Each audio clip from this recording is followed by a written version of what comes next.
सुधाकर बडगुजर आज भाजपमध्ये प्रवेश करणार. स्थानिक भाजप नेत्यांचा विरोध कायम. बडगुजरांसह बबन घोलप आणि पवारांच्या राष्ट्रवादीमधील गणेश गीतेंचाही भाजपमध्ये पक्षप्रवेश होणार, सूत्रांची माहिती. मुक्तागिरी बंगल्यावर शिंदेंच्या शिवसेनेच्या मंत्र्यांची बैठक संपन्न. अजित पवारांकडून निधी मिळत नसल्याचा आरोप. निधी वाटपाबाबत बैठकीमध्ये चर्चा झाल्याची शक्यता. राज्य सरकारमधील मंत्र्यांचा परफॉर्मन्स ऑडिट सुरू. समाधानकारक कामगिरी नसलेल्या मंत्र्यांना डच्चू मिळण्याची शक्यता, सूत्रांची माहिती. मुख्यमंत्री उपमुख्यमंत्र्यांकडून परफॉर्मन्स ऑडिट.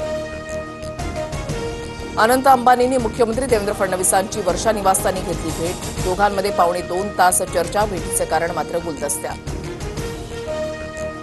मुसळधार पावसामुळे रत्नागिरी जिल्ह्यामधील जनजीवन विस्कळीत. मागजन गावाला पुराचा वेढा. काही दुकानं पूर्णपणे पाण्यामध्ये बुडाली. वाशी सेक्टर 17 मधील प्लाझाची भिंत खचली. काही सेकंदात भिंत कोसळल्यानंतर एक व्यक्ती सुदैवानं वाचला. अनेक वाहनांचं मोठं नुकसान. राज्यातील